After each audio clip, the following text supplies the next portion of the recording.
आप यह कैसी बातें कर रही हैं? मैं भला चंपा के साथ विश्वासघात कैसे कर सकता हूँ? अगर मैंने ऐसा कुछ किया तो आपको मुझे सजा देने की जरूरत नहीं पड़ेगी। मैं खुद को ही माफ नहीं कर पाऊंगा। विराट ने अत्यंत गंभीरता से कहा। चंपा का स्थान उसके दिल में अमिट था। वह एक ऐसी इंसान थी जिसकी रक्षा वह अपनी जान की बाजी लगाकर भी करेगा। भला वह चंपा के बाल को भी नुकसान पहुंचाना कैसे सहन कर सकता था? यही तुम्हारे लिए बेहतर है। महारानी रेणुका ने उसकी ओर एक तीखी नजर डाली और ठंडी आह भरी। विराट के बगल में खड़ी लोमड़ी कन्या मोहिनी की चाल ढाल और हाव भाव देखकर साफ पता चल रहा था कि वह अभी भी एक कुंवारी कन्या थी। ऐसा लगता था कि उत्तरी महाद्वीप में इस छोटी लोमड़ी के साथ 1 साल की यात्रा के दौरान इस लड़के ने अपना आचरण मर्यादित रखा था। उन्हें वास्तव में इस बात की परवाह नहीं थी कि विराट के जीवन में कितनी स्त्रियां हैं। आखिर विराट जैसे असाधारण प्रतिभाशाली योद्धा के लिए सुंदरियों से घिरा रहना एक आम बात थी। हालांकि महारानी रेणुका को अपनी शिष्या चंपा के भविष्य की बहुत चिंता थी। उनके दिव्य पवन महल की उत्तराधिकारी केवल विराट की रखैल बनकर नहीं रह सकती। अगर वह मुख्य पत्नी नहीं बन सकती तो कम से कम उसे दूसरी पत्नी का दर्जा तो मिलना ही चाहिए। चंपा थोड़ी भोली और बेपरवाह थी। वह किसी चीज के लिए प्रतिस्पर्धा नहीं करना चाहती थी। वह बस इस लड़के की छोटी सेविका बनकर खुश रहना चाहती थी। लेकिन चंपा की गुरु होने के नाते महारानी रेणुका इस बात को नजरअंदाज नहीं कर सकती थी। महारानी रेणुका यह बर्दाश्त नहीं कर सकती थी कि विराट चंपा की उपेक्षा करे और किसी दूसरी स्त्री के साथ संबंध बढ़ाए, विशेषकर तब जब वह स्त्री एक लोमड़ी कन्या हो। गनीमत थी कि यह लड़का इतना समझदार था कि उसने कोई भी उतावली हरकत नहीं की, वरना आज वह उसे अच्छी तरह सबक सिखा देती। वह उसे समझाना चाहती थी कि दिव्य पवन महल की उत्तराधिकारी कोई ऐसी वैसी नहीं है जिसके साथ खिलवाड़ किया जाए। गुरुदेव, छोटे मालिक ऐसा कभी नहीं करेंगे। चंपा ने देखा कि उसकी गुरु उसके छोटे मालिक को किसी भीगी बिल्ली की तरह डांट रही है, तो उसने तुरंत महारानी रेणुका की बांह थाम ली और विनती करने लगी। अरे पगली, तुझे बस उसकी तरफदारी करने की पड़ी रहती है। यह सुनकर महारानी रेणुका अपनी सुकोमल उंगली से चंपा का माथा दबाते हुए कुछ खींच के साथ बोली, तू उसकी इतनी रक्षा करती है, पर क्या वह भी तेरे लिए इतना ही समर्पण रखता है? विराट ने डरते डरते महारानी रेणुका की ओर देखा। उसकी जोर से सांस लेने की भी हिम्मत नहीं हो रही थी। मौसी रेणुका का मिजाज आजकल बहुत अजीब हो गया है। पता नहीं क्यों उसे हमेशा लगता है कि महारानी रेणुका उससे नाराज रहती है और बात बात पर अपना गुस्सा उसी पर उतारती है। उसे तो यह भी लगता है कि महारानी रेणुका किसी भी पल उसकी पिटाई कर सकती है। अगर आज चंपा यहां न होती तो शायद उसकी अच्छी खासी धुनाई हो गई होती। ओम, मौसी रेणुका, मुझे कुछ जरूरी काम निपटाने हैं, तो अब मैं चलता हूं। विराट को अपने दिल में खतरे की घंटी बजती महसूस हुई और वह वहां एक पल भी रुकने की हिम्मत नहीं कर सका। इसलिए उसने जल्दी से महारानी रेणुका से विदा ली। इतनी जल्दी क्या है? क्या फिर कहीं जाकर मटरगश्ती करने का इरादा है? महारानी रेणुका ने उसकी ओर रूखी नजरों से देखा और ठंडे स्वर में कहा। महारानी रेणुका की बातें सुनकर विराट के माथे पर पसीना आ गया। मौसी रेणुका, आप यह क्या कह रही हैं? भाई गिरीश के साथ व्यापार करने का तय समय पहले ही निकल चुका है। मुझे लगता है कि शून्य समाधि गुप्त क्षेत्र में भाई गिरीश अब तक बेसब्र हो रहे होंगे। मुझे जल्दी जाकर नागदंत चावल का सौदा करना होगा ताकि उन्हें ज्यादा इंतजार न करना पड़े। विराट ने जल्दी से सफाई दी। उसने और मोहिनी ने पूरा 1 साल उत्तरी महाद्वीप के 9 शिखर पर्वतों की यात्रा में बिता दिया था। अब गिरीश के साथ तय किए गए सौदे का समय काफी बीत चुका था, इसलिए उसे जल्द से जल्द शून्य समाधि गुप्त क्षेत्र में जाकर सौदा पूरा करना था, कहीं गिरीश को बहुत ज्यादा इंतजार न करना पड़े। जाओ। यह सुनकर महारानी रेणुका ने उसे और परेशान करना उचित नहीं समझा और अपना हाथ लहराते हुए उसे जाने का इशारा किया। वह विराट और गिरीश के बीच होने वाले व्यापार के बारे में जानती थी। एल्डर योगिता ने कई बार इसका जिक्र किया था। वर्तमान में तलवार संप्रदाय के अधिकांश जन्मजात जादुई खजाने विराट ने गिरीश के साथ इसी व्यापार के माध्यम से प्राप्त किए थे। यह सौदा तलवार संप्रदाय के लिए बहुत महत्वपूर्ण था और भले ही वह विराट को सबक सिखाना चाहती हो, लेकिन वह उसके व्यापार में दखल नहीं देना चाहती थी। तो यह अनुज अब विदा लेता है। महारानी रेणुका की अनुमति मिलते ही विराट ने जल्दी से दोबारा प्रणाम किया और वहां से 9-2-11 हो गया। चंपा के निवास से निकलने के बाद विराट ने अपने माथे से ठंडा पसीना पोंछा। आह, इन मौसी रेणुका का झगड़ा उसके पिता सूर्यवीर से हुआ था और गुस्सा उस पर निकल रहा था। वह तो वास्तव में एक निर्दोष शिकार था। असल में विराट को थोड़ा बहुत अंदाजा था कि महारानी रेणुका का मिजाज आजकल इतना खराब क्यों रहता है। अंततः इसका कारण यह था कि मौसी रेणुका को बार बार उसके पिता से अस्वीकृति मिली थी और पेट भर नफरत पालकर उन्होंने सारा गुस्सा उसी पर उतार दिया था। विराट को लगा कि आजकल दक्षिणी महाद्वीप में कम से कम रहना ही बेहतर है। कहीं ऐसा न हो कि वह महारानी रेणुका के गुस्से का शिकार बन जाए और उसकी पिटाई हो जाए। विराट दक्षिणी महाद्वीप में ज्यादा देर नहीं रुका। वह खजाना विभाग गया। वहां से 10 अरब किलो पहली श्रेणी के नागदंत चावल लिए और फिर शार्दूल और विशाल कछुआ कुरमा के साथ शून्य समाधि गुप्त क्षेत्र में प्रवेश कर गया। विराट की अनंत परम मीनार के दूसरे स्तर में दूसरी और तीसरी श्रेणी के नागदंत चावलों के पहाड़ लगे हुए थे। हालांकि विराट स्पष्ट रूप से गिरीश के साथ व्यापार करने के लिए इन 2 श्रेणियों के नागदंत चावलों का उपयोग नहीं करेगा। शून्य समाधि महाद्वीप के योद्धाओं को पहली श्रेणी के नागदंत चावल बेचना ही उसके लिए काफी जोखिम भरा था, तो दूसरी और तीसरी श्रेणी की बात ही क्या करे, जो 10 या 100 गुना अधिक शक्तिशाली थे। वर्तमान में विराट ने केवल तलवार संप्रदाय और दिव्य पवन महल के लोगों को ही दूसरी और तीसरी श्रेणी के नागदंत चावलों का आंतरिक उपयोग करने की अनुमति दी थी। उसने दांव संघ को भी ये 2 श्रेणियां बेचने की हिम्मत नहीं की थी। शून्य समाधि महाद्वीप तो दूर की बात थी, जिसके बारे में वह बहुत कम जानता था। शायद वह इन 2 श्रेणियों के नागदंत चावलों के विनिमय और बिक्री पर तब विचार करेगा जब उसकी अपनी और तलवार संप्रदाय की ताकत पर्याप्त मजबूत हो जाएगी। चंपा के निवास में मोहिनी एक तरफ आदरपूर्वक खड़ी थी। उसका सिर झुका हुआ था। उसके हाथ कपड़ों के किनारे को कसकर पकड़े हुए थे। दिव्य पवन महल की स्वामिनी महारानी रेणुका की नजरों के नीचे उसका कोमल शरीर कांप रहा था। विराट का सहारा छिन जाने के बाद वह महारानी रेणुका जैसी सर्वोच्च स्तर की विशेषज्ञ के सामने अकेले अकल्पनीय दबाव का सामना कर रही थी। छोटी लोमड़ी, अब से तुम चंपा के साथ रहोगी और उसकी अच्छी तरह सेवा करोगी। जब तक तुम्हारे मन में कोई पाप नहीं होगा मैं तुम्हें कुछ नहीं कहूंगी। महारानी रेणुका ने मोहिनी की ओर देखा और शांत स्वर में कहा। अपने ओहदे के साथ वह आरोहण लोक के शुरुआती चरण की एक मामूली लोमड़ी को परेशान नहीं करेंगी। अगर उन्हें वास्तव में किसी को सजा देनी होती तो वह केवल विराट को ही निशाना बनाती। जी जी, मोहिनी समझ गई। मोहिनी ने तुरंत सहमति जताई। दीदी मोहिनी, डरो मत, मेरी गुरु बहुत अच्छी इंसान है, तुम निश्चिंत रहो। चंपा आगे बढ़ी, मोहिनी का हाथ थामा और मुस्कुराते हुए उसे दिलासा दिया। उसी दिन से मोहिनी चंपा के साथ रहकर साधना करने लगी। जब महारानी रेणुका चंपा को प्रशिक्षण के लिए मध्य महाद्वीप के दक्षिणी भाग में विभिन्न स्थानों पर ले गई तो उन्होंने उसे पीछे नहीं छोड़ा बल्कि साथ ले गई। यह छोटी लोमड़ी काफी सुंदर है। अगर इसे ठीक से प्रशिक्षित किया जाए तो यह भविष्य में चंपा के लिए एक बड़ी मददगार साबित हो सकती है। शून्य समाधि महाद्वीप पर सम्राट स्तर की 13वीं मोहर के पास गिरीश सम्राट स्तर की 13वीं मोहर के पास पालथी मारकर बैठा था। चिंतित होकर दक्षिणी आकाश की ओर देख रहा था। 1 साल से अधिक समय बीत चुका था और विराट के साथ तय किए गए सौदे का समय काफी पहले निकल चुका था। आमतौर पर अगर विराट कभी लेट भी होता तो ज्यादा से ज्यादा 1 या 2 महीने, लेकिन इस बार विराट पूरे 6 महीने लेट था। इस अप्रत्याशित देरी ने गिरीश को बेचैन कर दिया था। वह सोच रहा था कि कहीं विराट के साथ कोई अनहोनी तो नहीं हो गई। वर्तमान में विराट द्वारा बेचे गए नागदंत चावलों की बदौलत शून्य समाधि महाद्वीप के लोगों ने आखिरकार एक बेहतर जीवन पा लिया था और अस्थायी रूप से एक खतरनाक संकट से बच गए थे। अगर विराट को कुछ हो गया और शून्य समाधि महाद्वीप को नागदंत चावल की आपूर्ति बाधित हो गई तो उनकी स्थिति संभवतः अपनी पुरानी अवस्था में लौट आएगी। जैसे ही गिरीश चिंता में डूबा हुआ था, हरे वस्त्र में एक आकृति दक्षिणी आकाश में दिखाई दी जो तेजी से उनकी ओर उड़ रही थी। यह देखते ही गिरीश जमीन से उछल पड़ा। उसका चेहरा खुशी से चमक उठा। उसका भाई विराट, जिसका वह लंबे समय से इंतजार कर रहा था, आखिरकार आ गया। गिरीश जल्दी से हरे वस्त्र वाले व्यक्ति का स्वागत करने के लिए आगे बढ़ा। भाई विराट, तुम आखिरकार आ गए। मैंने तुम्हें बहुत याद किया। गिरीश ने विराट को देखते हुए उत्साहपूर्वक कहा। भाई गिरीश, मुझे माफ करना, कुछ काम आ गया था और मुझे देर हो गई। कृपया मुझे क्षमा करें। विराट ने माफी मांगते हुए हाथ जोड़ लिए।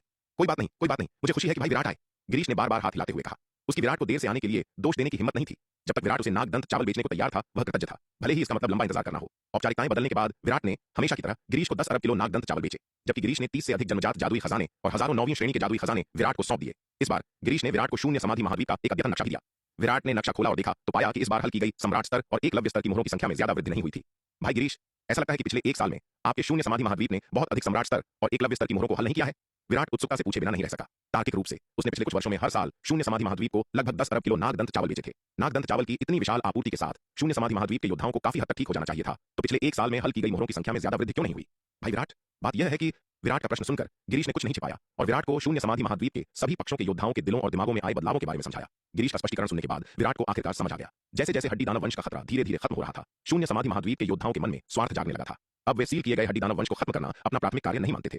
इसके बजाय उन्होंने अपने लाभ के लिए खतरे को पालने की भावना विकसित कर ली थी। शून्य समाधि महाद्वीप के योद्धाओं ने मोहर की रक्षा करने के बहाने एल्डर पवन, एल्डर शेखर और एल्डर लक्ष्मण को उन्हें नागदंत चावल की आपूर्ति जारी रखने के लिए मजबूर किया। यदि जिस मोहर की वे रक्षा कर रहे थे वह टूट गई तो वे अपना महत्व खो सकते थे और शून्य समाधि महाद्वीप के उच्च अधिकारी उन्हें नागदंत चावल की आपूर्ति जारी नहीं रखेंगे। भाई गिरीश, क्या एल्डर पवन और बाकी लोग बस हाथ पर हाथ धरे बैठे रहकर उन्हें ऐसा करते देखेंगे? विराट पूछे बिना नहीं रह सका। यदि शून्य समाधि महाद्वीप की स्थिति इसी तरह चलती रही तो क्या सील किए गए हड्डी दानव वंश का कभी समाधान नहीं होगा और वे हमेशा के लिए शून्य समाधि महाद्वीप की सुरक्षा के लिए एक छिपा हुआ खतरा बने रहेंगे? एल्डर पवन का मतलब है कि उन्हें कुछ और वर्षों तक नागदंत चावल की आपूर्ति का आनंद लेने दिया जाए जो मोहर की रक्षा के उनके वर्षों के मुआवजे के रूप में है। कुछ और वर्षों के बाद एल्डर पवन उन्हें इतनी लापरवाही से काम करने की अनुमति नहीं देंगे। गिरीश ने कहा। मैं समझ गया। विराट ने समझते हुए सिर हिलाया। वैसे भाई विराट, शून्य समाधि महाद्वीप में यात्रा करते समय आपको बहुत सावधान रहना होगा। अब जब शून्य समाधि महाद्वीप पर कई मोहरें टूट चुकी हैं तो कई योद्धाओं ने अपनी स्वतंत्रता पुनः प्राप्त कर ली है और अब उन्हें मोहरों की रक्षा करने का काम नहीं सौंपा गया है। वे भी शून्य समाधि महाद्वीप में इधर उधर घूमेंगे। यदि आप उनसे मिलें तो यदि संभव हो तो उनसे बचें। यदि आप उनसे बच नहीं सकते और आप किसी खतरे में पड़ जाते हैं तो एल्डर पवन का नाम लेना न भूलें ताकि वे आपको नुकसान न पहुंचाएं। गिरीश ने कहा। याद दिलाने के लिए धन्यवाद भाई गिरीश। गिरीश की बातें सुनकर विराट ने सिर झुकाया और आभार व्यक्त किया। ऐसा लगता है कि गिरीश वास्तव में उसे अपना मानता है और हर तरह से उसकी सुरक्षा के बारे में सोच रहा है। भाई विराट, आप बहुत दयालु हैं। भाई विराट ने शून्य समाधि महाद्वीप में हम पर सबसे बड़ी कृपा की है और हम स्वाभाविक रूप से आपको वहां कोई नुकसान नहीं होने देंगे। इसके अलावा यह तीनों एल्डरों की भी मंशा है। गिरीश ने जल्दी से हाथ हिलाते हुए कहा। विराट और गिरीश ने विदा लेने और सम्राट स्तर की 13वीं मोहर छोड़ने से पहले कुछ और औपचारिकताएं साझा की। गिरीश ने नए प्राप्त किए गए 10 अरब किलो नागदंत चावल उत्तर की ओर ले जाए, जबकि विराट उन मोहरों को खोजने के लिए चला गया जो टूट चुकी थीं, ताकि वह हड्डी दानव ऊर्जा को सोख सके और उनके भीतर के राक्षसी कलाकृतियों को इकट्ठा कर सके। इस बार अनंत परम मीनार ने दूसरे स्वर्ग के 44वें तारे को पूरी तरह से रोशन करने से पहले 2 सम्राट स्तर की मोहरों से हड्डी दानव ऊर्जा को सोख लिया। जैसे जैसे दूसरे स्वर्ग में अधिक से अधिक तारे रोशन होते गए, प्रत्येक अगले तारे को रोशन करने के लिए आवश्यक ऊर्जा विशाल होती गई। विराट ने अनुमान लगाया कि 44वें तारे को पूरी तरह से रोशन करने के लिए आवश्यक ऊर्जा लगभग 2 अरब 9वीं श्रेणी के आध्यात्मिक पत्थरों के बराबर थी। 2 अरब 9वीं श्रेणी के आध्यात्मिक पत्थर पहले से ही एक साधारण निम्न श्रेणी के जन्मजात जादुई खजाने के मूल्य के बराबर थे। 44वें तारे के रोशन होने के बाद अनंत परम मीनार के दूसरे स्तर में तारों की रोशनी की तीव्रता दोगुनी हो गई, जो 9वीं श्रेणी के आध्यात्मिक पत्थर के प्रभाव का 512 गुना तक पहुंच गई। इस समय अनंत परम मीनार के दूसरे स्तर द्वारा पुनर्स्थापित क्षेत्र 204.8 खरब कोस तक फैल गया, जो 2048 युमेश राजवंशों के आकार के बराबर था। रोशन हुए 44वें तारे के भीतर विराट को एक और ऋण व्यूह विरासत प्राप्त हुई। इस बार सबसे महत्वपूर्ण ऋण व्यूह विरासत महा ऊर्जा संचय व्यूह थी। विराट को पहले मिली ऊर्जा संचय व्यूह की विरासत की तुलना में महा ऊर्जा संचय व्यूह एक गुणात्मक छलांग का प्रतिनिधित्व करता था। एक ऊर्जा संचय व्यूह केवल आसपास की दुनिया से आध्यात्मिक ऊर्जा एकत्र करता है, जिससे उसकी सांद्रता काफी बढ़ जाती है। हालांकि इसका आध्यात्मिक ऊर्जा का स्रोत ब्रह्मांड के अन्य भाग होते हैं। दूसरी ओर महा ऊर्जा संचय व्यूह अलग है। यह न केवल दुनिया से आध्यात्मिक ऊर्जा एकत्र करता है, बल्कि सीधे ब्रह्मांड से ऊर्जा खींच सकता है और उसे आध्यात्मिक ऊर्जा में परिवर्तित कर सकता है। यह कार्य अविश्वसनीय रूप से शक्तिशाली है। साधारण योद्धा सीधे ब्रह्मांड से ऊर्जा अवशोषित नहीं कर सकते। साधना के लिए उन्हें जिस आध्यात्मिक ऊर्जा की आवश्यकता होती है वह आमतौर पर स्वयं दुनिया से मिलती है। यह आध्यात्मिक ऊर्जा ब्रह्मांड के नियमों की जटिल प्रक्रियाओं के माध्यम से बनाई जाती है, जो ब्रह्मांडीय ऊर्जा को उपयोग योग्य आध्यात्मिक ऊर्जा में बदल देती है। हालांकि ब्रह्मांडीय ऊर्जा को अवशोषित करने और उसे आध्यात्मिक ऊर्जा में बदलने की यह प्रक्रिया अत्यंत धीमी है, जिसे उच्च स्तर तक बढ़ाने के लिए आमतौर पर लाखों यहां तक कि करोड़ों वर्षों की आवश्यकता होती है। हालांकि महा ऊर्जा संचय व्यूह इस परिवर्तन प्रक्रिया को दरकिनार कर देता है, सीधे ब्रह्मांडीय ऊर्जा को अवशोषित करता है और अपनी संरचना के माध्यम से इसे आध्यात्मिक ऊर्जा में परिवर्तित करता है। महा ऊर्जा संचय व्यूह का स्तर जितना ऊंचा होगा, उसकी रूपांतरण दक्षता और गति उतनी ही अधिक होगी और परिवर्तित आध्यात्मिक ऊर्जा की गुणवत्ता उतनी ही उच्च होगी। महा ऊर्जा संचय व्यूह के चमत्कारी प्रभावों के बारे में जानकर विराट खुशी से झूम उठा।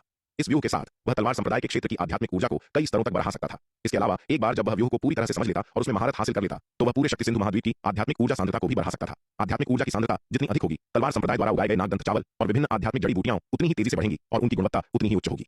अनंत परम मीनार के दूसरे स्तर पर उगाए गए नागदंत चावल की दूसरी और तीसरी श्रेणी पहली श्रेणी की तुलना में 10 या 100 गुना अधिक प्रभावी होने का कारण यह था कि उनके विकास के दौरान अवशोषित ऊर्जा सामान्य आध्यात्मिक ऊर्जा की तुलना में 10 या 100 गुना अधिक गुणवत्ता वाली थी। यदि तलवार संप्रदाय के अधिकार क्षेत्र वाले इलाके में आध्यात्मिक ऊर्जा की सांद्रता और गुणवत्ता बढ़ जाती है तो इन क्षेत्रों में उगाए जाने वाले नागदंत चावल और विभिन्न आध्यात्मिक जड़ी बूटियों की गुणवत्ता में भी स्वाभाविक रूप से सुधार होगा। विराट ने तुरंत महा ऊर्जा संचय व्यूह का अध्ययन शुरू नहीं किया। इसके बजाय उसने प्राप्त व्यूह विरासत को एक तरफ रख दिया और अधिक हड्डी दानव ऊर्जा को सोखने और बड़ी संख्या में राक्षसी कलाकृतियों को इकट्ठा करने के लिए अन्य मोहरों की ओर बराच गया। 5 सम्राट स्तर की मोहरों और 30 से अधिक एकलव्य स्तर की मोहरों से हड्डी दानव ऊर्जा को सोखने के बाद परिवर्तित ऊर्जा ने विराट को प्राचीन वीरान महाद्वीप से संसाधनों की एक बड़ी मात्रा का परिवहन करने की अनुमति दी। इन सम्राट स्तर और एकलव्य स्तर की मोहरों से हड्डी दानव ऊर्जा को सोखने और उनके नीचे की राक्षसी कलाकृतियों को इकट्ठा करने के बाद विराट ने आगे जारी नहीं रखा। इसके बजाय उसने शून्य समाधि महाद्वीप छोड़ दिया और दक्षिणी महाद्वीप लौट आया। दक्षिणी महाद्वीप लौटने पर विराट ने तलवार संप्रदाय और दिव्य पवन महल को एक आदेश जारी किया। उसकी अनुमति के बिना किसी को भी शून्य समाधि गुप्त क्षेत्र में प्रवेश करने की अनुमति नहीं थी। शून्य समाधि गुप्त क्षेत्र की वर्तमान स्थिति को देखते हुए यह अब तलवार संप्रदाय के योद्धाओं के लिए प्रशिक्षण के मैदान के रूप में उपयुक्त नहीं था। हालांकि तलवार संप्रदाय और दिव्य पवन महल ने पिछले 20 वर्षों में अपनी ताकत में तेजी से वृद्धि की है। उनकी संयुक्त ताकत अब 3 प्राचीन कुलीन परिवारों के बराबर है। हालांकि फिर भी अविश्वसनीय रूप से शक्तिशाली शून्य समाधि महाद्वीप की तुलना में तलवार संप्रदाय और दिव्य पवन महल की ताकत अभी भी बहुत कम है। तलवार संप्रदाय और दिव्य पवन महल की तो बात ही छोड़िए, पूरा मानव दांव संघ भी शून्य समाधि महाद्वीप जितना मजबूत नहीं हो सकता। यह ध्यान दिया जाना चाहिए कि शून्य समाधि महाद्वीप में सच्चे पारलौकिक क्षेत्र के विशेषज्ञ हैं, जबकि विराट अभी भी अनिश्चित है कि क्या इस युग में शक्ति सिंधु महाद्वीप पर ऐसे विशेषज्ञ मौजूद हैं। अपनी वर्तमान ताकत के साथ तलवार संप्रदाय और दिव्य पवन महल शून्य समाधि महाद्वीप का मुकाबला करने से बहुत दूर है। शून्य समाधि महाद्वीप के योद्धाओं के साथ संघर्ष के बेहद गंभीर परिणाम होंगे। विराट, शून्य समाधि महाद्वीप पर क्या हुआ? तुमने अचानक यह आदेश क्यों जारी किया? विराट द्वारा यह आदेश जारी करने के बाद एल्डर योगिता सबसे पहले उसके पास आई और पूछा। वह कुछ समय के लिए प्रशिक्षण के लिए शून्य समाधि महाद्वीप में जाने की योजना बना रही थी, लेकिन इससे पहले कि वह कुछ कर पाती, विराट ने यह आदेश जारी कर दिया, जिसने एल्डर योगिता की जिज्ञासा बढ़ा दी। आखिर ऐसा क्या हुआ था जिसने विराट को ऐसा करने पर मजबूर किया? एल्डर योगिता की बातें सुनकर विराट ने कुछ नहीं छिपाया और सीधे उन्हें गिरीश के शब्द समझाए। शून्य समाधि महाद्वीप में कई विशेषज्ञ हैं, जिनमें दिव्य विकास लोक के मध्य चरण और अंतिम चरण के कई लोग शामिल हैं, और यहां तक कि दिव्य विकास लोक के शिखर पर भी। हालांकि एल्डर योगिता की वर्तमान ताकत कम नहीं है। मेरा सुझाव है कि एल्डर हाल ही में ऐसे जोखिम उठाने से बचें, विराट ने कहा। ठीक है। यह सुनकर एल्डर योगिता ने सिर हिलाया। हालांकि उनकी ताकत काफी बढ़ गई थी और उनका आत्मविश्वास काफी बढ़ गया था, लेकिन वह इतनी अहंकारी नहीं हुई थी कि उन्हें विश्वास हो कि वह दिव्य विकास लोक के मध्य चरण या अंतिम चरण के विशेषज्ञों के खिलाफ लड़ सकती है। पूरे शक्ति सिंधु महाद्वीप में कितने मध्य चरण और अंतिम चरण के दिव्य विकास लोक विशेषज्ञ थे? हर मध्य चरण का दिव्य विकास लोक विशेषज्ञ दांव संघ के 9 संरक्षकों में से एक जैसा बड़ा व्यक्ति था। यहां तक कि सूर्यवीर भी केवल नाग पाताल तलवार की बदौलत 9 संरक्षकों में सबसे कमजोर नक्श को हराने में कामयाब रहे थे। अपनी वर्तमान ताकत के साथ उनके पास दिव्य क्षेत्र के मध्य चरण के विशेषज्ञ के खिलाफ लगभग कोई मौका नहीं है। एल्डर योगिता, जो हमेशा व्यावहारिक रहती थी, स्वाभाविक रूप से विराट के लिए परेशानी खड़ी नहीं करेंगी। एल्डर योगिता को आया देख विराट उन्हें खाली हाथ नहीं जाने दे सकता था, इसलिए उसने उन्हें साधना संसाधनों की एक बड़ी राशि दी। एल्डर योगिता हमेशा आज्ञाकारी थी, इसलिए विराट स्वाभाविक रूप से अपने सक्षम साथी के साथ दुर्व्यवहार नहीं करेगा। बिना किसी कारण के साधना संसाधनों की इतनी बड़ी राशि पाकर एल्डर योगिता बहुत खुश थी। वास्तव में विराट का अनुसरण करना सबसे अधिक फलदायी काम था। विराट ने उन्हें जो साधना संसाधन दिए थे वे अविश्वसनीय रूप से कीमती थे। उनकी 2 वरिष्ठ बहनों एल्डर विदुषी और एल्डर नयना द्वारा वर्षों की कड़ी खेती में कमाए जा सकने वाले धन से कहीं अधिक। उन्होंने खुद को खेती की कठिनाई और समय से बचा लिया, जिससे उन्हें साधना के लिए अधिक समय समर्पित करने की अनुमति मिली। अब से वह पूरी तलवार संप्रदाय और दिव्य पवन महल के भीतर ताकत के मामले में दूसरे स्थान पर मजबूती से कब्जा कर पाएंगी। सूर्यवीर के अलावा दिव्य पवन महल की स्वामिनी महारानी रेणुका भी शक्ति के मामले में उनसे तुलना नहीं कर सकती थी। यहां तक कि छोटी महारानी रेणुका भी साधना संसाधनों की प्रचुरता के मामले में उनसे मेल नहीं खा सकती थी। एल्डर योगिता ने अनिच्छा से साधना संसाधनों की इस बड़ी राशि को स्वीकार किया। विराट को बहुत धन्यवाद दिया और फिर खुशी खुशी विराट के निवास से चली गई। अनुज योगिता, तुम्हें इतने सारे तीसरी श्रेणी के नागदंत चावल और प्राचीन वीरान महाद्वीप का धारा जल कहां से मिला? एल्डर विदुषी और एल्डर नयना एल्डर योगिता को इतनी बड़ी मात्रा में तीसरी श्रेणी के नागदंत चावल और प्राचीन वीरान महाद्वीप के धारा जल के साथ लौटते देख तुरंत आश्चर्यचकित रह गई और जल्दी से पूछा। एल्डर योगिता ने तीसरी श्रेणी के नागदंत चावल और प्राचीन वीरान महाद्वीप के धारा जल की जो मात्रा पेश की थी वह उससे कहीं अधिक थी, जो वे वर्षों की कड़ी खेती के बाद भी कमा सकती थी। हालांकि एल्डर योगिता को शायद ही कभी खेती करते या कोई मिशन लेते देखा गया था। वह अपने दिन या तो एकांत साधना में या बाहर प्रशिक्षण में बिताती थी। इतनी बड़ी मात्रा में साधना संसाधनों के बदले उन्हें इतना पैसा कहां से मिला? हे विराट ने ये मुझे दिए हैं, एल्डर योगिता ने गर्व से कहा। वह जानबूझकर अपनी 2 वरिष्ठ बहनों को दिखाने के लिए इन चीजों को बाहर लाई थी। अनुज योगिता, विराट से इतना अच्छा व्यवहार करवाने का तुम्हारा क्या राज है, जो वह तुम्हें हर कुछ दिनों में इतने सारे खजाने देता है? एल्डर नयना कुछ ईर्ष्या के साथ पूछे बिना नहीं रह सकी। सच कहूं तो एल्डर योगिता को इतनी आसानी से इतने सारे खजाने हासिल करते देख एल्डर नयना को ईर्ष्या और नाराजगी की चुभन महसूस हुए बिना नहीं रही। दूसरों से अपनी तुलना करना वास्तव में इन्फ्यूरेटिंग है। हर दिन खेती से उनकी मेहनत की कमाई एल्डर योगिता द्वारा विराट से भीख मांगने से होने वाली कमाई की तुलना भी नहीं कर सकती थी। अनुज योगिता, मुझे सच बताओ, तुमने खुद को विराट को तो नहीं बेच दिया? एल्डर विदुषी ने एल्डर योगिता को ऊपर से नीचे तक देखा और संदेह से पूछा। विराट एल्डर योगिता के साथ बहुत अच्छा व्यवहार करता था। यहां तक कि छोटी महारानी का व्यवहार भी एल्डर योगिता की तुलना में बहुत कमतर था। इससे एल्डर विदुषी को संदेह हुआ कि उनके बीच कुछ गड़बड़ हो सकती है। एल्डर योगिता पहले से ही असाधारण रूप से सुंदर थी और दिव्य विकास लोक को भेदने के बाद तलवार संप्रदाय के विभिन्न अद्भुत संसाधनों के पोषण के साथ उनका रूप बहुत पहले ही कायाकल्प कर चुका था और अपनी युवा चमक को पुनः प्राप्त कर लिया था। एल्डर योगिता वर्तमान में अपनी शुरुआती विस्मा दशा में एक सुंदर महिला की तरह दिखती है, जिनकी आंखें चमकीली, दांत सफेद और मुस्कान आकर्षक है। वह मनमोहक रूप से सुंदर है। कोई भी सामान्य पुरुष ऐसी सुंदरता का विरोध नहीं कर सकता। इसलिए इसमें कोई आश्चर्य नहीं कि एल्डर विदुषी को संदेह था। दीदी विदुषी, आप क्या बात कर रही हैं? क्या आपको लगता है कि मैं उस तरह की इंसान हूं? एल्डर योगिता ने पलटवार किया। एल्डर विदुषी की बातों से स्पष्ट रूप से नाराज थी। ये कहना मुश्किल है। सबसे बुरी बात यह है कि तुम मोहित हो और तुम्हें यह भी एहसास नहीं है कि तुम उस लड़के द्वारा ठगी गई हो। एल्डर विदुषी ने नथुने से कोड़े। एल्डर विदुषी एल्डर योगिता से काफी बड़ी थी, हालांकि वे साथी शिष्या थी। एल्डर विदुषी ने एल्डर योगिता को बड़ा होते देखा था। ये छोटी बहन आवेगी, शरारती थी और कभी-कभी उसके कार्य तर्क को धता बताते थे। दीदी, आप और भी बेतुकी होती जा रही हैं। ठीक है, मैं आपको नजरअंदाज कर रही हूं। मैं साधना करने जा रही हूं। एल्डर योगिता ने अपना हाथ हिलाया। इसके साथ वह मुड़ी और अपनी एकांत साधना शुरू करने के लिए अपने कमरे में वापस चली गई। विराट ने उन्हें साधना संसाधनों की जो बड़ी राशि दी थी वह उनके लिए लंबे समय तक साधना करने के लिए पर्याप्त थी। एल्डर विदुषी और एल्डर नयना ने एल्डर योगिता की जाती हुई आकृति को देखा और आह भरी। जाने दो, उन्होंने इसके बारे में सोचना बंद करने और अधिक भूमि पर खेती करने और अधिक युद्ध गुण अर्जित करने पर ध्यान केंद्रित करने का फैसला किया। वे अनुज योगिता के सौभाग्य की नकल नहीं कर सकती थी। अगर उन्होंने और पैसा नहीं कमाया तो उनकी साधना और ताकत शायद उनसे और भी पीछे रह जाएगी। अगर वे उनके एक भी वार का सामना न कर सकी तो यह शर्मनाक होगा। जहां तक इस बात का सवाल है कि क्या विराट एल्डर योगिता का फायदा उठाएगा, एल्डर विदुषी केवल लापरवाही से कह रही थी। वह वास्तव में इसके बारे में चिंतित नहीं थी। एल्डर योगिता अब एक दिव्य विकास लोक विशेषज्ञ थी और उनकी ताकत के साथ विराट चाहकर भी उनका फायदा नहीं उठा सकता था। इसके अलावा भले ही एल्डर योगिता उसे अनुमति दे दें, विराट कोई कदम उठाने की हिम्मत नहीं करेगा। विराट ने अनंत परम मीनार के दूसरे स्तर पर एकांत में पूरा 1 महीना बिताया। शुरुआत में उसने 44वें तारे से प्राप्त महाऊर्जा संचय व्यूह की विरासत को बचाया। महाऊर्जा संचय व्यूह अत्यंत जटिल है और पूर्ण समझ रातों रात प्राप्त नहीं की जा सकती। विराट ने केवल महाऊर्जा संचय व्यूह के प्रारंभिक चरण को समझा है। हालांकि महाऊर्जा संचय व्यूह का प्रारंभिक चरण भी उन ऊर्जा संचय व्यूहों से कहीं अधिक प्रभावी है जिन्हें विराट ने पहले स्थापित किया था। महाऊर्जा संचय व्यूह के प्रारंभिक चरण को बचाने के बाद विराट ने तलवार संप्रदाय के क्षेत्र के भीतर विभिन्न ऊर्जा संचय व्यूहों को अपग्रेड करना शुरू कर दिया। महान मैदानों के तल पर प्राचीन ड्रैगन महल के खंडहरों में एक भव्य महल के सामने विराट का स्वर्ण ड्रैगन अवतार पालथी मारकर बैठा था। एक जोरदार धमाके के साथ स्वर्ण ड्रैगन अवतार से एक शक्तिशाली आभा फूटी। स्वर्ण ड्रैगन अवतार ने धीरे धीरे अपनी आंखें खोली। इस क्षण उसने आरोहण लोक के मध्य चरण को भेद दिया था। हालांकि स्वर्ण ड्रैगन अवतार महान मैदानों के तल पर प्राचीन ड्रैगन महल के खंडहरों का अन्वेषण करना जारी रखता था, लेकिन उसने अपनी साधना की उपेक्षा नहीं की। दिन के दौरान स्वर्ण ड्रैगन अवतार 8 घंटे साधना में और शेष 4 घंटे प्राचीन ड्रैगन महल के खंडहरों के विभिन्न क्षेत्रों की खोज में बिताता था। स्वर्ण ड्रैगन अवतार जमीन से उठा और भव्य महल के सामने चला गया। अब मुझे इस महल के प्रतिबंधों को तोड़ने में सक्षम होना चाहिए। स्वर्ण ड्रैगन अवतार ने महल के दरवाजों से निकलने वाली शक्तिशाली तरंगों को देखा और धीरे से मुस्कुराया। इस महल के प्रतिबंध असाधारण रूप से मजबूत थे। उसने पहले कई बार कोशिश की थी, लेकिन उन्हें तोड़ने में असफल रहा था। अंततः ऐसा इसलिए था क्योंकि उसकी ताकत अपर्याप्त थी। इसलिए स्वर्ण ड्रैगन अवतार ने कोशिश करना बंद कर दिया और साधना पर ध्यान केंद्रित किया। आरोहण लोक के मध्य चरण को भेदने के बाद फिर से प्रयास करने की योजना बनाई। स्वर्ण ड्रैगन अवतार ने 10 से अधिक व्यूह भेदक ताबीज निकाले, अपने हाथ लहराए और ताबीज उसके सामने तैरने लगे। उसकी दिव्य चेतना के नियंत्रण में ये ताबीज तुरंत एक गहन व्यूह में बदल गए। स्वर्ण ड्रैगन अवतार ने बार-बार हाथ लहराए, व्यूह में अतुलनीय रूप से गहन ऋण भेजते हुए। ये गहन ऋण व्यूह भेदक ऋण के साथ जुड़कर अंततः एक अत्यंत जटिल और विशाल ऋण मुहर का निर्माण करते थे। जाओ, स्वर्ण ड्रैगन अवतार गर्जा, अपने हाथ लहराते हुए उसके सामने तैर रही गहन ऋण मुहर तुरंत मुख्य महल के प्रतिबंध की ओर लपकी। जटिल और गहन ऋण व्यूह ने प्रतिबंध पर प्रहार किया, जिससे एक कानफोड़ धमाका हुआ और एक चमकदार सुनहरी रोशनी फूट पड़ी। काफी देर बाद सुनहरी रोशनी फीकी पड़ गई और मुख्य महल का प्रतिबंध टूट गया। मैं देखना चाहता हूं कि इस मुख्य महल में आखिर ऐसा क्या है जो इसे इतना सुरक्षित बनाता है, स्वर्ण ड्रैगन अवतार ने मुस्कुराते हुए कहा। इसके साथ वह आगे बढ़ा और मुख्य महल का दरवाजा धक्का देकर खोल दिया। जैसे ही दरवाजा खुला, एक चमकदार सुनहरी रोशनी ने उसे लगभग अंधा कर दिया। काफी देर बाद स्वर्ण ड्रैगन अवतार आखिरकार चमकदार सुनहरी रोशनी के अनुकूल हो गया। जब उसने महल के अंदर का दृश्य देखा तो विराट पूरी तरह से दंग रह गया। धत्त तेरे की, कोई आश्चर्य नहीं कि यह महल इतनी भारी सुरक्षा में था। यह तो सचमुच खजाने का भंडार है। महल के भीतर जादुई खजाने पहाड़ों की तरह ढेर लगे थे। इसके अलावा सबसे निचले स्तर के खजाने भी कम से कम 9वीं श्रेणी के थे। जादुई खजानों की एक चमकदार श्रृंखला ने महल को भर दिया, लेकिन सबसे अधिक ध्यान खींचने वाली केंद्र में एक मेघ नौका थी। यह मेघ नौका अविश्वसनीय रूप से शक्तिशाली तरंगें छोड़ रही थी। इसकी श्रेणी इतनी ऊंची थी कि विराट की वर्तमान दृष्टि के साथ भी वह तुरंत इसकी सटीक श्रेणी नहीं पहचान सका। महल में एक स्थानिक लहर फैल गई और अगले ही पल हरे वस्त्र में एक आकृति हवा से प्रकट हुई। जब स्वर्ण ड्रैगन अवतार ने महल के प्रतिबंधों को तोड़ा और भीतर खजाने की विशाल मात्रा का पता लगाया, तो विराट के असली शरीर को स्वाभाविक रूप से एक साथ सब कुछ पता चल गया। विराट के असली रूप ने एक पल के लिए भी संकोच नहीं किया, तुरंत वहां पहुंच गया। नाग, जल्दी बाहर आओ और देखो कि इस मेघ नौका की श्रेणी क्या है, विराट चिल्लाया। जैसे ही विराट ने बोलना खत्म किया, हरे रंग का लड़का तलवार की रोशनी में बदल गया और बाहर निकल गया।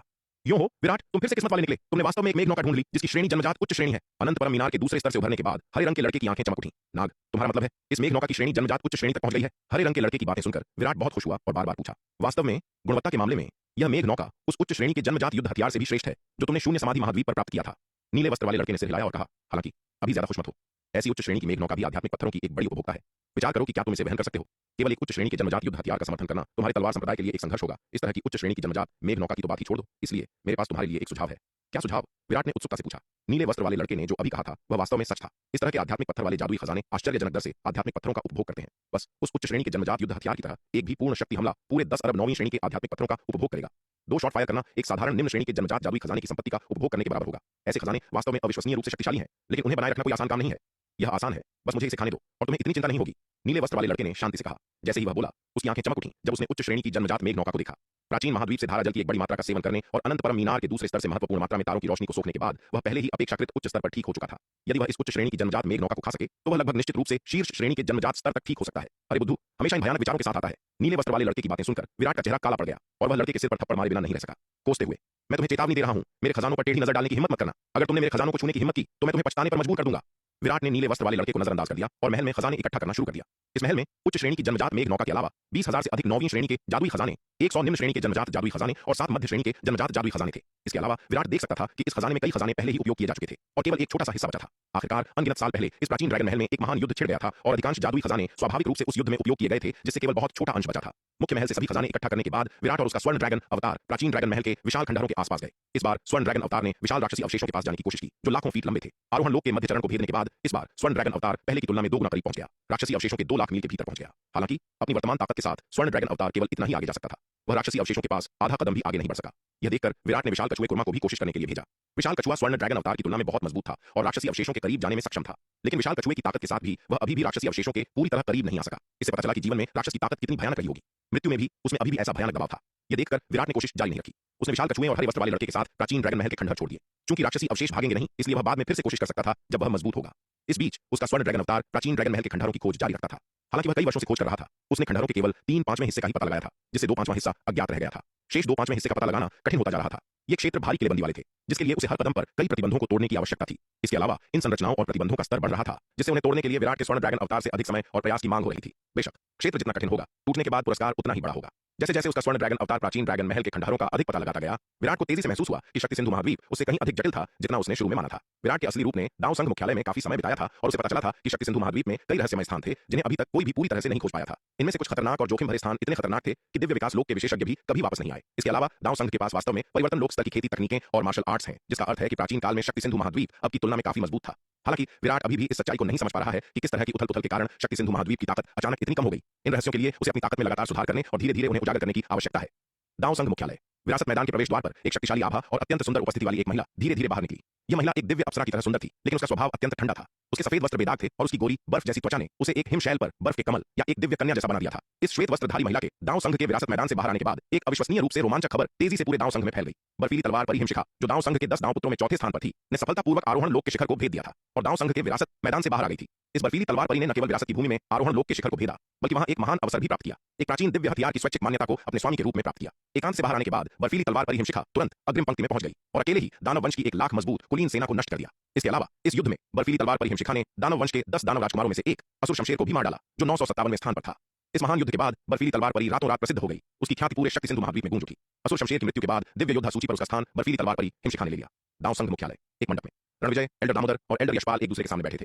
संरक्षक रणविजय, सचमुच शेर का बेटा सवा शेर होता है। मेरी भतीजी हिमशिखा ने इस बार हमारे मानव जाति और दाव संघ के मनोबल और लड़ने की भावना को काफी बढ़ाया है। यह मामला एक बड़े जश्न का हकदार है। हा हा हा, एल्डर यशपाल ने खुशी से कहा। फिर उन्होंने मेज पर रखा शराब का कटोरा उठाया और एक ही घूंट में पी लिया। यह लड़की कितनी आवेगी है, उसने काम करने से पहले मुझसे सलाह भी नहीं ली। रणविजय ने यह सुनकर लाचारी से सिर हिलाया। क्या हिमशिखा ठीक है? एल्डर दामोदर ने चिंता से पूछा। वह गंभीर रूप से घायल है। सौभाग्य से सेना के पास उस नटखट विराट द्वारा बेची गई नवजीवन संजीवनी गोली थी, जिसने उसे कोई भी घातक चोट लगने से बचा लिया। अन्यथा इस बार उसकी लापरवाही वाली हरकत भले ही उसकी जान न लेती, उसका मार्शल आर्ट्स भविष्य बर्बाद कर देती। रणविजय ने एक तीखी मुस्कान के साथ कहा।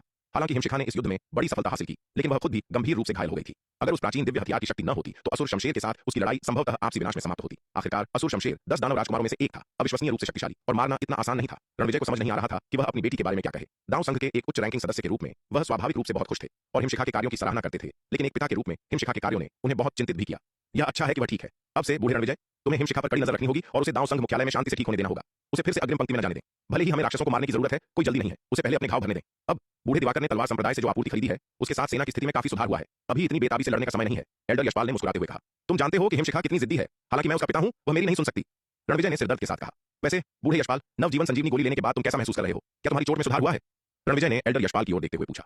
नवजीवन संजीवनी गोली की आश्चर्यजनक प्रभावकारिता की खबर फैलने के बाद रणविजय व्यक्तिगत रूप से इन गोलियों की काफी संख्या खरीदने के लिए वैदेही सरोवर की पर्वत चोटी पर गए थे। रणविजय ने जो नवजीवन संजीवनी गोलियां खरीदी थीं, वे सभी शीर्ष श्रेणी की 9वीं रैंक की थीं। उन्होंने एल्डर यशपाल को उन्हें यह देखने के लिए आजमाया कि क्या वे उनकी चोटों पर कोई प्रभाव डालेंगी। किसी भी स्थिति में दाव संघ के भीतर एल्डर यशपाल की चोटों का इलाज करने का कोई तरीका नहीं था, इसलिए यह एक आखिरी उपाय था। इन नवजीवन संजीवनी गोलियों की प्रभावकारिता वास्तव में आश्चर्यजनक है। तुम्हें पता है क्या, उन्हें लेने के बाद हालांकि मेरी चोटों में सुधार नहीं हुआ, लेकिन उन्होंने बिगड़ना बंद कर दिया। एल्डर यशपाल ने प्रशंसा में कहा। कुछ केवल 9वीं श्रेणी की उच्च गुणवत्ता वाली उपचार गोलियां वास्तव में मेरे जैसे दिव्य विकास लोक योद्धा की चोटों को ठीक कर सकती हैं। ऐसी चमत्कारी उपचार गोलियां वास्तव में मेरे लंबे जीवन में कभी नहीं सुनी गई। उन्हें शुरू में उम्मीद नहीं थी कि नवजीवन संजीवनी गोलियां वास्तव में उनकी चोटों के लिए प्रभावी होंगी। उन्होंने उन्हें केवल इसलिए लिया क्योंकि वह रणविजय के आतिथ्य से इनकार नहीं कर सकते थे। शुरू में बहुत उम्मीद के बिना, लेकिन अप्रत्याशित रूप से उनका महत्वपूर्ण प्रभाव पड़ा। यह अच्छा है कि यह काम करता है, यह अच्छा है कि यह काम करता है, रणविजय ने खुशी से कहा। एल्डर यशपाल ने दाव संघ में महान योगदान दिया था और रणविजय वास्तव में अपने पुराने दोस्त को उसकी चोटों से मरते हुए नहीं देखना चाहते थे। हालांकि नवजीवन संजीवनी गोली एल्डर यशपाल की चोटों को ठीक नहीं कर सकी, लेकिन इसने कम से कम उन्हें बिगड़ने से रोक दिया। जब तक एल्डर यशपाल की चोटें बिगड़ना बंद हो जाती हैं, वह लंबे समय तक जीवित रह सकते हैं। अन्यथा उनकी मूल स्थिति को देखते हुए वह कई वर्षों तक नहीं टिकते। सूर्यवीर और उनके बेटे की बात करें तो हमारे दाव संघ और मानव जाति के लिए उनका योगदान वास्तव में अथाह है। पहले सूर्यवीर ने पीछे से दानव सेना पर एक आश्चर्यजनक हमला किया, उनके आक्रामक को बाधित किया और हमारी मानव सेना को अस्थायी संकट से राहत दी। और अब सूर्यवीर का बेटा हमारे दाव संघ को विभिन्न गोलियां और आपूर्ति बेच रहा है, जो अग्रिम पंक्ति की सेना के लिए एक बड़ी संपत्ति बन गया है। उन्होंने दाव संघ और मानव जाति के लिए इतना कुछ किया है, लेकिन मीरा को घर में नजरबंद रखा गया है, जिससे तीनों को फिर से मिलने से रोका जा रहा है। सच कहूं तो हमारा पूरा दाव संघ और मानव जाति उनकी बहुत बड़ी कर्जदार है, एल्डर यशपाल ने कहा। एल्डर यशपाल की बातें सुनकर मंडप में सन्नाटा छा गया। हम उनकी पिता और पुत्र की मदद करना पसंद करेंगे, लेकिन यह उनके और जयपाल परिवार के बीच एक निजी मामला है और वास्तव में हमारे पास हस्तक्षेप करने का कोई बहाना नहीं है। मीरा आखिरकार प्रमुख जयपाल की वैध बेटी है। प्रमुख जयपाल अपनी ही बेटी को कैद कर रहे हैं और कोई इस बारे में क्या कह सकता है? यह अंततः जयपाल परिवार के लिए एक पारिवारिक मामला है। अंत में केवल पिता और पुत्र ही इसे स्वयं हल कर सकते हैं। बाहरी लोगों के लिए ऐसे निजी मामले में हस्तक्षेप करना मुश्किल है। सौभाग्य से सूर्यवीर की ताकत तेजी से सुधर रही है। उनके विकास की वर्तमान दर पर शायद ज्यादा समय नहीं लगेगा, जब उनके पास जयपाल परिवार को उसे रिहा करने के लिए मजबूर करने के लिए पर्याप्त शक्ति होगी। रणविजय ने थोड़ी आह भरी। हालांकि उन्होंने यह कहा, लेकिन सूर्यवीर और उनके बेटे जैसे मेधावी इंसानों को अपने परिवार के साथ फिर से न मिल पाने को देखकर उन्हें अभी भी गहरा दुख हुआ। दाव संघ मुख्यालय विराट, शार्दूल और विशाल कछुए कोरमा के साथ वैदेही की पर्वत चोटी की तलहटी में पहुंचा। जैसे ही विराट पहाड़ पर चढ़ने वाला था, उसने अचानक देखा कि पहाड़ के द्वार के प्रवेश पर एक विशाल पत्थर की पट्टियां खड़ी थी। पट्टियां पर तलवार से 3 बड़े अक्षर उकेरे गए थे, वैदेही शिखर। यह देखकर विराट बड़बड़ाए बिना नहीं रह सका। वह बिना दिमाग वाली लड़की वैदेही अब क्या कर रही है? उसने बिना किसी कारण के यहाँ पहाड़ के द्वार पर पत्थर की पट्टियां क्यों खड़ी कर दी? पहले पहाड़ के द्वार पर ऐसी कोई पत्थर की पट्टियां नहीं थी। जाहिर है यह पत्थर की पट्टियां पिछले 1 साल में वैदेही द्वारा खड़ी की गई थी। विराट, तुम किसे बिना दिमाग वाली लड़की कह रहे हो? विराट ने अभी बोला ही था कि उसके पीछे से एक बेहद गुस्से वाली आवाज आई। विराट ने पीछे मुड़कर देखा कि वैदेही उसके पीछे खड़ी है, उसे गुस्से से घूर रही है। पीठ पीछे गाली देते हुए रंगे हाथों पकड़े जाने पर विराट की मोटी चमड़ी के साथ भी वह शर्मिंदा महसूस किए बिना नहीं रह सका। अरे वैदेही, तुम पहाड़ पर क्यों नहीं हो? तुम इसके बजाय नीचे क्यों हो? विराट ने जल्दी से विषय बदल दिया। मैं जो करती हूँ वह तुम्हारे मतलब का नहीं है। वैदेही ने ठंडी सांस ली। उसका चेहरा बहुत ही अप्रिय था। इस कमीने ने उसके बारे में कभी कोई अच्छा शब्द नहीं कहा था, और अब जब वह अभी वापस आया है तो वह पहले ही उसकी पीठ पीछे बुराई कर रहा था। वैदेही भला आग बबूला कैसे न होती। अगर वह बेवकूफ बाघ और वह बड़ा कछुआ उसके साथ न होते तो वह वास्तव में अपना गुस्सा निकालने के लिए उसे पीटना चाहती थी। अरे वैदेही, तुम्हें क्या हुआ? तुम घायल लग रही हो। विराट ने वैदेही को ऊपर से नीचे देखा और अचानक गौर किया कि वैदेही की आभा थोड़ी अजीब लग रही थी। वह थोड़ा हैरान हुआ और जल्दी से पूछा, दाव संघ मुख्यालय में वैदेही पर हाथ उठाने की हिम्मत कौन करेगा? इसके अलावा वैदेही अब आरोहण लोक के मध्य चरण को भेद चुकी थी। वैदेही की युद्ध शक्ति के साथ वह निश्चित रूप से कोई ऐसी नहीं थी जिसे आम लोग चोट पहुंचा सकें, लेकिन वैदेही वास्तव में घायल थी और ऐसा लग रहा था कि वह गंभीर रूप से घायल है। कुछ नहीं, मैं अग्रिम पंक्ति में गई थी और एक शक्तिशाली दानव से लड़ी थी, इसलिए मुझे केवल मामूली चोटें आईं। वैदेही ने हाथ हिलाया और कहा, वास्तव में यह ठीक इसलिए था क्योंकि उसकी चोटें बहुत गंभीर थीं कि उसे युद्ध के मैदान से पीछे हटना पड़ा और ठीक होने के लिए दाव संघ मुख्यालय लौटना पड़ा, अन्यथा वह अभी भी अग्रिम पंक्ति में लड़ रही होती। यह सुनकर विराट अवाक रह गया। यह महिला इतनी जिद्दी थी, वह इस तरह घायल थी और फिर भी कहती थी कि उसे केवल मामूली चोटें आई हैं। वैसे विराट, माया, नलिनी, दामिनी और तुम्हारी छोटी मूर्ख चिड़िया अभी भी अग्रिम पंक्ति में है। क्या तुम उनसे मिलने जाना चाहते हो? जब मैं वापस आई तो मैंने उन्हें मेरे साथ वापस आने के लिए कहा, लेकिन उन्होंने जोर देकर कहा कि उन्हें कम से कम 1 लाख की दानव सेना और एक दानव रैंक विशेषज्ञ का सफाया करना होगा, इससे पहले कि वे वापस आ सकें। यह कहते हुए कि इस बार उनकी उपलब्धियां निश्चित रूप से दीदी हिमशिखा से कम नहीं हो सकती। वैदेही ने जोड़ा, तुमने क्या कहा? वह छोटी बेवकूफ माया और तुम्हारी वह मूर्ख चिड़िया दोनों अग्रिम पंक्ति में गई हैं। यह सुनकर विराट हैरान रह गया। हाँ, जब से अग्रिम पंक्ति पर बर्फीली तलवार पड़ी, हिमशिखा के कारनामों की खबर पूरे दाव संघ में फैली है। माया और तुम्हारी छोटी मूर्ख चिड़िया युद्ध के मैदान में जाने के लिए शोर मचा रही हैं। कह रही हैं कि वे दीदी हिमशिखा के साथ प्रतिस्पर्धा करना चाहती हैं और उनसे भी अधिक प्रसिद्ध नाम कमाना चाहती हैं। मैंने सोचा कि मेरे पास करने के लिए कुछ बेहतर नहीं है, इसलिए मैं उनके साथ अग्रिम पंक्ति में चली गई, वैदेही ने कहा। यह सुनकर विराट तुरंत उत्तेजित हो गया। उसने पहाड़ पर चढ़ने की भी परवाह नहीं की और तुरंत अग्रिम पंक्ति की ओर जाने वाले स्थानिक मार्ग के प्रवेश द्वार की ओर उड़ गया। विराट अनगिनत लड़ाइयों का अनुभवी अच्छी तरह जानता था कि युद्ध कितना क्रूर हो सकता है। उस छोटी बेवकूफ और उस मूर्ख चिड़िया ने अग्रिम पंक्ति जैसी खतरनाक जगह पर भागने से पहले अलविदा कहने की भी जहमत नहीं उठाई थी, जिसने विराट को चिंता और क्रोध दोनों से भर दिया। अगर उन्हें कुछ हो गया तो यह जीवन भर के लिए उसके लिए एक अपूरणीय पछतावा होगा। विराट शार्दुल और विशाल कछुए का नेतृत्व करते हुए अग्रिम पंक्ति की ओर जाने वाले स्थानिक मार्ग के प्रवेश द्वार पर पहुंचा। जैसे ही वह प्रवेश करने वाला था, उसे मार्ग की रक्षा करने वाले दाव संघ एल्डर ने रोक दिया। दाव पुत्र विराट, मुझे क्षमा करें, आप प्रवेश नहीं कर सकते, दाव संघ एल्डर ने विनम्रता से कहा, विराट का रास्ता रोकते हुए। क्यों? विराट दंग रह गया और जल्दी से पूछा, क्या अग्रिम पंक्ति की ओर जाने वाला यह स्थानिक मार्ग सभी के लिए खुला नहीं है? आप मुझे अंदर क्यों नहीं जाने देंगे? दाव पुत्र विराट, प्रमुख दिवाकर ने व्यक्तिगत रूप से एक आदेश जारी किया जिसमें कहा गया है कि दाव पुत्र विराट की सुरक्षा हमारे पूरे दाव संघ और मानव जाति के जीवन और मृत्यु से संबंधित है।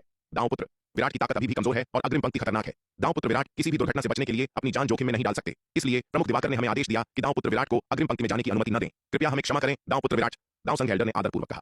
मेरे दोस्त अभी अग्रिम पंक्ति में दानव सेना से लड़ रहे हैं, मैं हाथ पर हाथ धरे नहीं बैठ सकता, मेरे रास्ते से हट जाइए और मैं सभी परिणाम खुद भुगतूंगा, विराट ने कठोरता से कहा। विराट दिवाकर की चिंताओं से अच्छी तरह वाकिफ था। दाव संघ के भीतर उसके कई दुश्मन थे, आत्मसमर्पण गुट से लेकर 3 प्राचीन कुलों में ठाकुर और जयपाल परिवारों तक। वे सभी शायद उसे मृत चाहते थे। यदि वह अग्रिम पंक्ति में जाता तो वह केवल शक्तिशाली राक्षसों का ही सामना नहीं कर रहा होता, बल्कि दाव संघ के भीतर के दुश्मनों का भी सामना कर रहा होता, जो छाया से उसे नुकसान पहुंचाने की कोशिश कर सकते थे। उसकी स्थिति एक साधारण दाव संघ शिष्य की तुलना में 100 या 1000 गुना अधिक खतरनाक होती। ठीक इसी कारण से विराट अग्रिम पंक्ति में जाने से हिचकिचाता रहा था। वह तब तक इंतजार करना चाहता था जब तक कि उसकी ताकत बढ़ न जाए और लड़ने के लिए अग्रिम पंक्ति में जाने से पहले उसके पास अपनी रक्षा करने के लिए पर्याप्त शक्ति न हो। अन्यथा पर्याप्त ताकत के बिना अग्रिम पंक्ति में जाना केवल आत्महत्या होगी। लेकिन अब माया, नीलिमा, नलिनी और अन्य सभी अग्रिम पंक्ति में चले गए थे। वह संभवतः हाथ पर हाथ धरे कैसे बैठ सकता था? दाव पुत्र विराट, मैं माफी मांगता हूं, लेकिन कृपया इस बूढ़े व्यक्ति को पालन करने में असमर्थ होने के लिए क्षमा करें। दाव संघ एल्डर ने एक बार फिर आदरपूर्वक प्रणाम किया। यह देखकर कि दाव संघ एल्डर झुकने से इनकार कर रहे हैं, विराट गुस्से और चिंता दोनों से भर गया। इस स्थानिक मार्ग का सामना करते हुए उसने दाव संघ एल्डर पर हमला करने की हिम्मत नहीं की। लाचार होकर विराट केवल मुड़ सकता था और रणविजय को खोजने के लिए दाव संघ की मुख्य चोटी की ओर बढ़ सकता था। रणविजय वर्तमान में दाव संघ मुख्यालय के प्रभारी थे और केवल वही इस दाव संघ एल्डर को पीछे हटने के लिए मना सकते थे। विराट की बातें सुनने के बाद रणविजय ने तुरंत दिवाकर से संपर्क किया। थोड़ी ही देर बाद दाव संघ की मुख्य चोटी के ऊपर अचानक एक स्थानिक दरार खुल गई और कई आकृतियां दरार से बाहर फेंकी गईं, जो विराट के सामने आ गिरीं। ये आकृतियां माया, नीलिमा, नलिनी, दामिनी, कुंवर चंद्रभान और युवराज युवान तथा अन्य थीं। अरे तुम बूढ़े आदमी, मैंने अभी तक पर्याप्त दुश्मनों को नहीं मारा है, तुम मुझे बिना किसी कारण के गिरफ्तार क्यों कर रहे हो? यह बूढ़ा आदमी वास्तव में अनुचित है। अपना काम करने के बजाय वह मेरी हत्या की होड़ में दखल दे रहा है। यह अपमानजनक है। माया और छोटी नीली चिड़िया अभी भी चिल्ला रही थीं जब उन्हें नीचे फेंका गया। भाई विराट, मैं तुम्हारे सभी दोस्तों को तुम्हारे पास वापस ले आया हूं, चिंता मत करो, एक भी गायब नहीं है। तुम्हें अग्रिम पंक्ति जैसी खतरनाक जगह पर व्यक्तिगत रूप से आने की आवश्यकता नहीं थी। स्थानिक दरार के भीतर से दिवाकर की जोरदार हंसी गूंजी। यह अनुज प्रमुख दिवाकर को धन्यवाद देने के लिए यहाँ है। विराट ने यह सुनकर स्थानिक दरार की ओर आदरपूर्वक प्रणाम किया। विनम्र होने की आवश्यकता नहीं है। दाव संघ और मानव जाति के लिए तुम्हारा योगदान महत्वपूर्ण है। मैं तुम्हारे लिए जो कर रहा हूं वह कुछ भी नहीं है। दिवाकर ने मुस्कुराते हुए कहा। प्रमुख दिवाकर, इस अनुज की एक और विनती है। विराट ने एक पल के विचार के बाद कहा। क्या बात है? भाई विराट, कृपया खुलकर बोलें। जब तक यह मेरे बस में है, मैं दिवाकर मना नहीं करूंगा, दिवाकर ने कहा। प्रमुख दिवाकर, क्या आप कृपया इस अनुज पर लगा प्रतिबंध हटा सकते हैं? दाव संघ में हर कोई उस स्थानिक मार्ग से अग्रिम पंक्ति की यात्रा कर सकता है। इस अनुज पर विशेष रूप से ऐसा प्रतिबंध क्यों लगाया गया है? विराट ने कहा। भाई विराट, तुम्हारी सुरक्षा हमारे दाव संघ और पूरी मानव जाति के लिए सर्वोपरि है। तुम अपने कंधों पर पूरी मानव जाति का जीवन और मृत्यु का भार उठाते हो। इतनी भारी जिम्मेदारी के साथ तुम आसानी से जोखिम कैसे उठा सकते हो? दिवाकर ने सिर हिलाया और गंभीरता से कहा। क्या प्रमुख दिवाकर का इरादा इस अनुज को हमेशा के लिए अग्रिम पंक्ति में जाने से रोकने का है? विराट ने सिर हिलाया और कहा। यह अनुज भी मानव जाति का सदस्य है, मैं हमेशा पीछे कैसे छिप सकता हूं? अगर हर कोई मौत से इतना डरता है तो हमारी मानव जाति के पास क्या उम्मीद होगी? विराट की बातें सुनकर दिवाकर एक पल के लिए चुप हो गए। लंबे सन्नाटे के बाद दिवाकर आखिरकार बोले। अगर तुम चाहो तो मैं वह प्रतिबंध हटा सकता हूं, लेकिन केवल तभी जब तुम्हारी ताकत दिव्य योद्धा सूची में प्रवेश करने के लिए आवश्यक स्तर तक पहुंच जाए। अन्यथा तुम्हें पीछे रहकर अपनी साधना जारी रखनी चाहिए। भले ही तुम लड़ने के लिए अग्रिम पंक्ति में जाना चाहते हो, कोई जल्दी नहीं है। तुम जितने मजबूत होंगे तुम उतनी ही बड़ी भूमिका निभा सकोगे। यदि तुम एक दिन दिव्य विकास लोक को भेज सकते हो तो जिन दुश्मनों को तुम मार सकते हो वे उन कुछ मामूली झींगा सैनिकों से कहीं अधिक होंगे जिन्हें तुम अब मारोगे। ठीक है, चूंकि ऐसी बात है तो मेरे पास पालन करने के अलावा कोई विकल्प नहीं है। मुझे बस उम्मीद है कि प्रमुख दिवाकर अपना वादा निभाएंगे। विराट केवल लाचारी में सहमत हो सका। अपनी वर्तमान स्थिति को देखते हुए उसे दिव्य योद्धा सूची में प्रवेश करने के लिए आवश्यक स्तर तक पहुंचने में कई साल नहीं लगेंगे। दिवाकर की शर्त मानने से उसका अग्रिम पंक्ति में प्रस्थान केवल कुछ वर्षों के लिए विलंबित होगा। हा, मैं दिवाकर हमेशा अपनी बात रखता हूं, मैं अपनी बात से कैसे मुकर सकता हूं? दिवाकर जोर से हंसे। संरक्षक रणविजय, इन छोटों पर नजर रखें, उन्हें फिर से अग्रिम पंक्ति में भागने न दें, अन्यथा यदि उन्हें कुछ होता है तो मैं आपको जवाबदेह ठहराऊंगा। दिवाकर ने फिर रणविजय की ओर मुड़कर कहा। हालांकि माया, नीलिमा और अन्य काफी मजबूत थे, लेकिन समग्र युद्ध के मैदान में उनका योगदान सीमित था। अगर उन्हें कुछ हो गया तो उन्हें विराट को समझाने में मुश्किल होगी। उसने पहले तलवार संप्रदाय से जो आपूर्ति खरीदी थी वह मोर्चे पर सैनिकों के लिए अविश्वसनीय रूप से मूल्यवान रही थी। विराट ने दिवाकर को इतनी कीमती आपूर्ति लगभग घाटे में बेची थी। दाव संघ के प्रति विराट की अटूट निष्ठा और वीरता को देखते हुए दिवाकर संभवतः उसे धोखा कैसे दे सकता था। मैं प्रमुख दिवाकर के आदेशों का पालन करूंगा, रणविजय ने गंभीरता से कहा। प्रमुख दिवाकर निश्चिंत रहें, मेरे यहां होते हुए मैं उनकी सुरक्षा सुनिश्चित करूंगा। भले ही मुझे रणविजय को अपनी जान देनी पड़े, मैं उनकी रक्षा करूंगा। तो ठीक है, मैं उन्हें तुम्हारे भरोसे छोड़ता हूं। दिवाकर ने सिर हिलाया। इसके साथ मुख्य चोटी के ऊपर की स्थानिक दरार धीरे धीरे बंद हो गई। तुम बूढ़े लोग बस दखलंदाजी कर रहे हो, जैसे कुत्ते चूहों का पीछा कर रहे हो। मुझे तुम्हारी सुरक्षा की आवश्यकता क्यों होनी चाहिए? माया ने उनकी बातचीत सुनकर नथुने से कोड़े। अरे छोटी बेवकूफ, चुप रह। क्या तुमने पहले ही पर्याप्त मुसीबत खड़ी नहीं की है? विराट यह सुनकर उसे सिर पर एक जोरदार झटका दिए बिना नहीं रह सका, गुस्से में चिल्लाते हुए। विराट, तुमने मुझे परेशान किया, मैं अपनी दीदी को बताने जा रही हूं। माया बिना किसी कारण के झटका खाने के बाद तुरंत अपना सिर पकड़ लिया। उसकी आंखों में आंसू आ गए और दयनीय रूप से कहा, विराट तुम क्या कर रहे हो? तुम माया को क्यों सता रहे हो? यह देखकर छोटी नीली चिड़िया नीलिमा अब और नहीं रोक सकी और तुरंत उसका बचाव करने के लिए कूद पड़ी। विराट वास्तव में उसकी अच्छी बहन को परेशान कर रहा था। उसके जैसी वफादार कोई कैसे हाथ पर हाथ धरे बैठ सकती थी? अरे मूर्ख छोटी चिड़िया, मैंने अभी तक तुम्हारे साथ हिसाब बराबर नहीं किया है और तुम कूद कर उंगली उठाने की हिम्मत कर रही हो। विराट ने छोटी चिड़िया को सिर पर एक और झटका दिया। विराट, क्या तुम खुद को मरवाने की कोशिश कर रहे हो? तुमने मुझे क्यों मारा? छोटी चिड़िया झटके से चकराकर गुस्से में गुर्राई। तुम्हें अपनी पहल पर अग्रिम पंक्ति में जाने के लिए किसने कहा? विराट ने काले चेहरे के साथ कहा। मेरे अग्रिम पंक्ति में जाने में क्या गलत है? क्या उन दानव कचरे को मारना गलत है? विराट की फटकार सुनकर छोटी चिड़िया एक इंच भी पीछे नहीं हटी। अपने पंखों को अपनी कमर पर टिकाते हुए विराट को घूरते हुए और गुस्से में कहा। छोटी चिड़िया की बातें सुनकर विराट एक पल के लिए अवाक रह गया। काफी देर बाद विराट ने आखिरकार ठंडी सांस ली और कहा, मैं यह नहीं कह रहा हूं कि दुश्मन को मारने के लिए अग्रिम पंक्ति में जाना गलत था, लेकिन इतना महत्वपूर्ण काम करने से पहले तुमने मुझे सूचित भी नहीं किया। अगर युद्ध के मैदान में तुम्हें कुछ हो जाता तो मेरे पास प्रतिक्रिया करने का समय भी नहीं होता और फिर तुम्हें कौन बचाता? जैसे ही वह बोला, विराट की नजर लोगों के समूह पर पड़ी। ये लोग खून से लथपथ थे, बेहद अस्त व्यस्त दिख रहे थे और छोटी चिड़िया के पंख भी खून से सने हुए थे। यह खून उनका अपना था, जिससे पता चलता था कि उनकी चोटें कितनी गंभीर थीं। सिर्फ इन दिखावों से विराट बता सकता था कि अग्रिम पंक्ति में उनकी लड़ाई कितनी भयंकर रही होगी। यदि दिवाकर ने समय रहते हस्तक्षेप नहीं किया होता तो उनमें से कोई नष्ट हो सकता था। विराट की बातें सुनकर नीलिमा और माया की एक पल के लिए आवाज निकालने की हिम्मत नहीं हुई। यह उन दोनों का सुझाव था कि वे अग्रिम पंक्ति में जाएं। बर्फीली तलवार, परिहिम शिखा के कारनामों के बारे में सुनने के बाद उनकी लड़ने की भावना उज्जवल रूप से जल उठी और वे उसके कार्यों का अनुकरण करना चाहते थे और दाव संघ के भीतर अपने लिए एक नाम बनाना चाहते थे। हालांकि एक बार युद्ध के मैदान में उन्होंने पाया कि मध्य महाद्वीप की पश्चिमी सीमा पर लड़ाई उनकी कल्पना से कहीं अधिक क्रूर थी। हालांकि उनकी ताकत काफी थी, फिर भी वे भारी दानव सेना के खिलाफ बतख की तरह नाजुक थे। सौभाग्य से रवाना होने से पहले उन्होंने तलवार संप्रदाय के खजाना विभाग में काफी मात्रा में जादुई खजाने, ताबीज, व्यूह और विभिन्न गोलियों का आदान प्रदान किया था। इन खजानों पर भरोसा करते हुए उन्होंने बार बार कई खतरों को पार किया, अन्यथा इस बार वे शायद सुरक्षित नहीं बच पाते।